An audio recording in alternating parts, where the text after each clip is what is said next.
je vis par exemple des périodes plus ou moins longues où je suis immergé dans cette quiétude, dans cette paix, dans ce qui me paraît, dans ce qui m'apparaît être les attributs de ce que je suis véritablement. Et puis survient un événement ou une situation qui va me toucher, et puis ça va être remplacé par finalement ça m'affecte, et à partir de là c'est comme si j'étais déporté de cet état initial de quiétude qui me met dans une espèce de réaction face à ce qui se présente à moi, notamment peut-être par exemple la souffrance de l'autre qui me touche. Et puis ça me fait dire tout de suite qu'il y a encore quelque chose qui n'est pas stable. Il y a quelque chose qui n'est pas, enfin quelque chose, c'est pas le mot juste, mais parfois la frustration, c'est effectivement de faire l'expérience de cette quiétude, de voir, d'observer que j'ai vraiment ce pied dans ce retour à la maison. Et puis à un moment donné, il y a des événements, des situations qui m'affectent et qui viennent me faire sortir de cet état. Donc du coup, il y a une instabilité et du coup, il y a un inconfort qui est là. Et c'est ça pour l'instant que j'arrive pas à dépasser pour mettre davantage d'être dans cette stabilité, tu vois, où l'extérieur, où les autres ne vont pas m'affecter. Enfin, c'est un peu mon expérience ces derniers mois, tu vois. Là, je comprends très bien. Mais à partir du moment où on conçoit qu'il n'y a pas l'autre, ce qui nous sort de cet état, c'est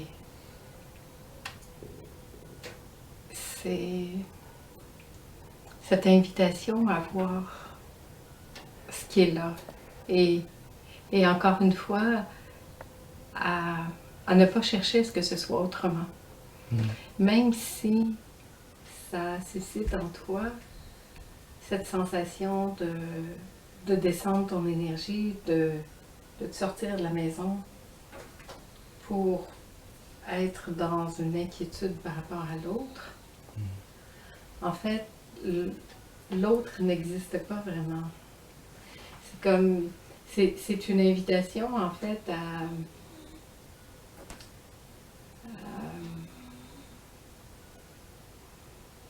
c'est pas un miroir au premier degré, hein, parce que ça a été beaucoup vu, puis c'est pas de ça qu'on parle.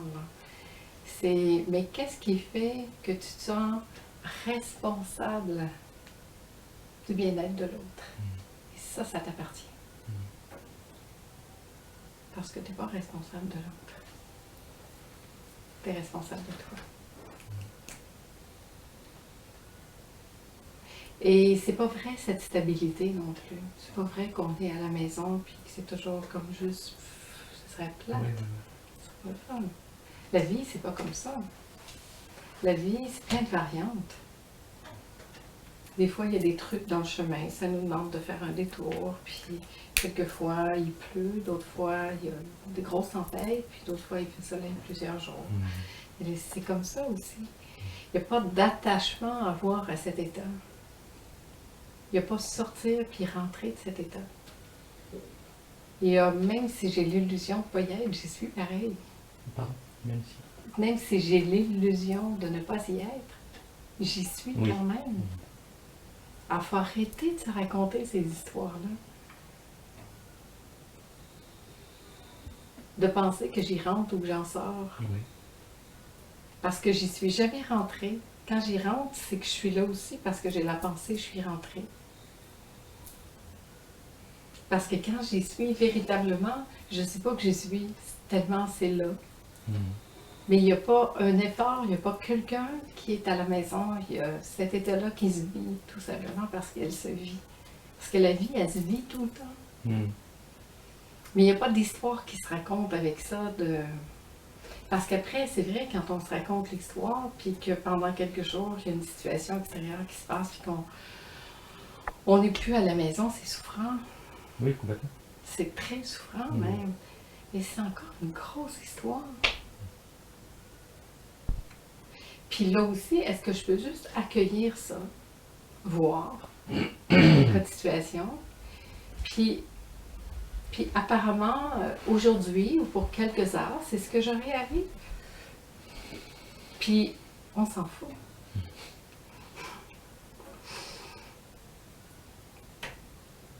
Est-ce qu'il y a quelqu'un qui porte ça? Ou c'est juste quelque chose qui passe? Est-ce que je me prends pour la poussière qui traverse la route? Ou simplement je vois qu'il y a une poussière qui traverse la route. Puis je dis, ah, tu sais, il y a une poussière. Mais je ne peux pas identifier cette poussière. Mm. C'est juste une poussière qui passe. Mais c'est pareil dans la vie. Mais on se raconte toutes sortes d'histoires. Parce que ce qu'on prend pour la poussière qui passe, c'est un conditionnement qui passe devant nous de même. Le conditionnement, il se balade, puis il fait tout, tout, tout, tout. Oublie pas que tu es ça aussi. Hein? Oublie pas que tu es une victime. Oublie pas que tu as été abandonné. Oublie pas toute l'histoire qui joue. Puis là, nous autres, on dit, ah oui, c'est vrai. Puis là, l'énergie fait pfff. Parce que, mais qu'est-ce qui s'est passé? C'est juste que l'espace d'un instant, j'ai été identifiée à ça. Mm. Parce qu'en fait, en réalité, il ne s'est rien passé. C'est l'attention que j'ai portée à ça qui fait la différence. Parce que ce qui passe, ça fait juste passer. Tout passe d'ailleurs. Il n'y a rien qui reste. Rien. Tout ne fait que passer. Et dans le cas, par exemple, de nos parents, il y a une maladie, puis du coup, ça va faire écho, ça va créer de la souffrance vis-à-vis. Par exemple, voilà, j'ai ma mère qui est malade, qui a Alzheimer, du coup, j'ai mon père qui s'occupe d'elle, du coup, c'est être face à des situations, des conditions qui sont difficiles.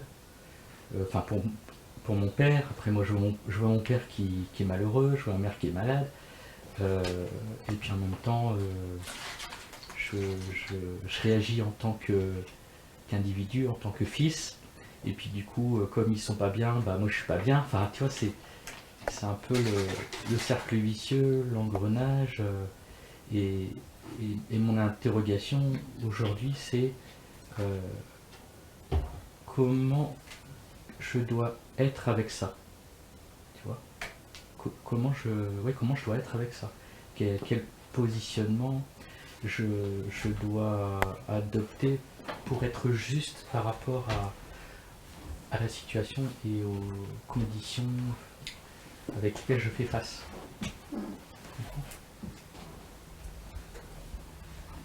C'est une très bonne question qui concerne tout le monde. Ça concerne tout le monde, c'est sûr.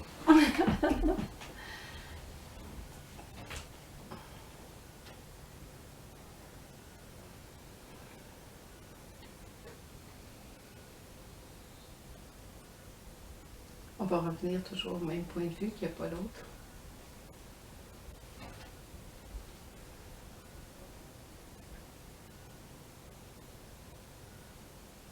Ces personnes qui sont malades ou moins bien temporairement n'ont surtout pas besoin de notre mal-être, Non, surtout pas besoin de notre mal-être. de notre mal, ouais. Ils ont surtout besoin de notre joie et de notre amour. Mm. Ce que toute personne accompagnée a besoin, dont moi, c'est de se sentir aimée et en sécurité. C'est quelque chose que j'ai appris dans les salles d'accouchement, c'est bien ça. Entre autres. Mais je me rends compte que c'est bon partout. Tout le temps. Parce que quand on se sent aimé et en sécurité, c'est là qu'on peut s'éclairer. C'est là que tout s'ouvre. Parce qu'on ne sent pas que l'autre attend qu'on change, qu'on aille mieux. Il n'y a plus d'attente. Il y a juste l'amour qui est là. Je vais t'aimer dans ce que tu vis. Je ne vais pas vouloir t'enlever ta douleur ou changer ta douleur ou changer ton histoire. Je vais t'aimer avec ton histoire. Je vais m'aimer avec mon histoire qui est en train de se jouer, avec ton histoire du bon fils qui voudrait enlever la douleur à ses parents. Mais en fait, tu veux enlever ta douleur. Parce que c'est toi qui as la douleur. Oui. Tu vois leur douleur, mais tu vois leur douleur parce que ça éveille la tienne. Il fait écho. Ça ne veut pas dire que tu n'auras plus d'empathie pour ce qu'ils vivent. Mais ce qui va sortir de toi, ça va être l'amour que tu as pour eux.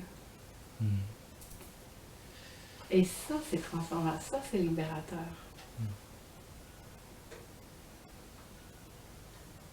Parce que leur situation, c'est la leur et on ne peut pas la changer. Mais on peut les aimer.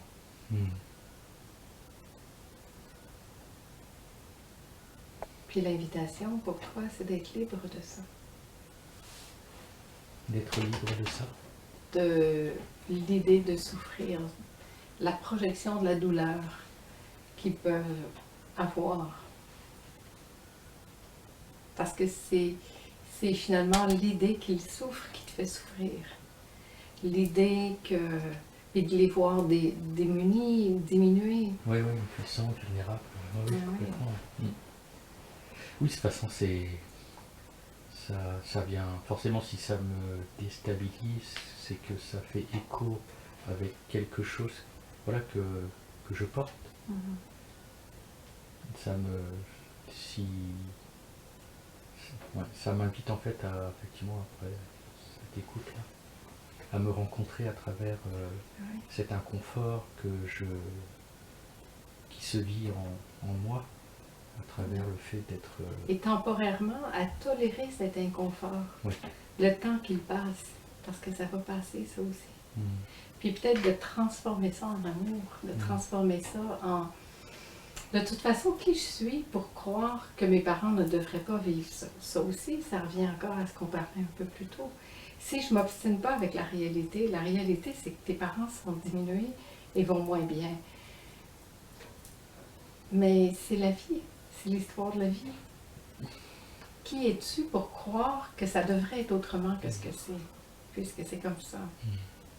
Alors, si tu acceptes la réalité qui fait que c'est comme ça, tu n'es plus en train de vouloir que ce soit autre chose. Et quand tu les approches, c'est beaucoup plus léger. Pour toi, c'est plus léger, puis dans l'approche avec eux, c'est plus léger aussi.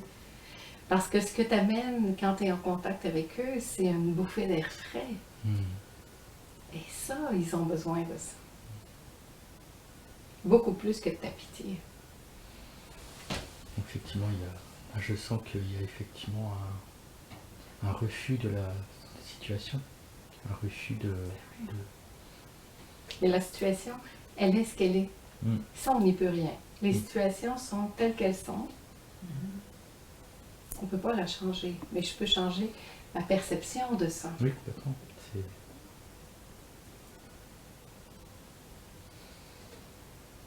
Ce qui se passe, c'est ce qui se passe. Mais je ne suis pas ce qui se passe. Changer la perception, ce serait quoi, par exemple? Mais la seule chose que je puisse changer, c'est mon regard face à ça. C'est de voir ce qui, en moi, souffre de ça, puis de m'occuper d'ici, pour être libre intérieurement, et voir que ce qu'ils vivent, c'est ce qu'ils vivent. En fait, si on accepte tout tel qu'il est, il n'y a plus d'agacement, il n'y a plus rien du tout, en fait. Il n'y a plus de... Mais il n'y a plus beaucoup d'émotions, c'est vrai. Le monde émotionnel, il n'est pas là. Il y a de la sensibilité, par contre. Une belle sensibilité, mais pas de l'émotionnel. Pas de l'émotionnel.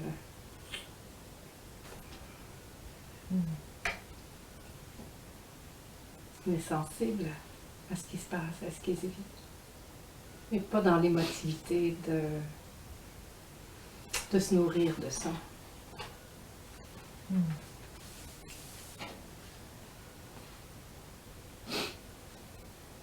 Mais c'est vraiment très personnel, c'est voir qu'est-ce que ça fait en moi, qu'est-ce que ça touche. Puis de voir qu'à chaque fois je résiste, ça persiste. C'est une loi juste naturelle, hein? Ce qui résiste, persiste. Ce que j'embrasse, s'efface. Alors c'est une invitation à embrasser. C'est beau d'ailleurs, invitation à embrasser ça, plutôt que de résister. Parce que plus je résiste, plus je fais monter en tension ce qui est là à l'extérieur. Puis en fait, c'est pas dehors. C'est ici.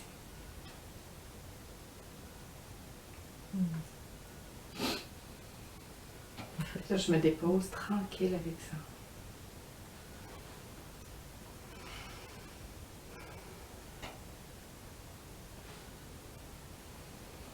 Je neutralise cet espace, j'infuse cet espace, et c'est là que la pratique devient importante. Parce que dans le sens que si ça reste un beau concept intellectuel, là, ce qu'on dit, ça ne changera rien dans votre vie. Puis ça vous regarde. D'ailleurs, c'est pas mes affaires. Mais quand c'est appliqué, vécu au quotidien, que l'attention est portée là-dessus, ben on voit bien que ça crée une vie beaucoup plus facile, beaucoup plus légère. En fait, il n'y a rien qui change dehors, apparemment. Mais ça ici, ça a changé. Le point de vue, le regard d'ici, il n'est pas le même. Il ne s'accroche plus après les petites choses. C'est juste ça. En fait, c'est accepter ce qu'on ressent, l'agacement, etc., puis se reverticaliser. Oui, mais ne pas nier quand même. Hein? C'est important, ça, de ne pas aller dans le déni, de ne pas dire « il ne se passe rien ». Non, c'est pas ça, là. C'est pas ça que je veux dire. Il y a quelque chose qui m'agace. Et voilà. Il y a quelque chose qui m'agace. Je vois surtout ce que ça fait en moi, cet agacement. Qu'est-ce que ça touche? Est-ce que ça touche mon ego? Est-ce que ça touche une croyance d'être moins? Une peur d'être abandonnée? Et puis quand je vois que je suis en train de glisser dans cette pente qui est connue, parce qu'on va aller tous dans nos blessures qu'on connaît déjà. Donc, puis c'est facile d'aller là-dedans. Hein? C'est comme, de façon automatique, je vais retourner vers ce que je connais le plus. Puis je vais glisser là, sans m'en rendre compte. Mais maintenant, à l'œil qui voit, il y a ça qui est vu. Puis là, je me rends compte tout doucement que je suis en train de glisser là-dedans, dans ce qui est naturel chez moi, puis je me vois. Puis là, je me prends en flagrant délit. Puis là, je dis « Ha ha! Je te vois! » Et je désamorce tout de suite là. C'est comme, c'est pas « je te vois pas », c'est « je te vois ». Ok, c'est là que ça s'en va. Je connais ce chemin-là par cœur. Merci. Puis je reviens.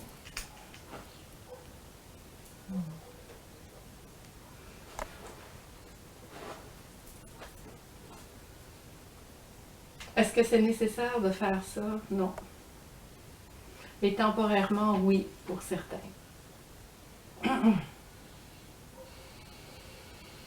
Puis à force de faire ça, ce qui est intéressant, c'est qu'on voit à un certain moment que toutes ces histoires qu'on a nourries, qu'on a crues réelles, elles n'ont jamais existé.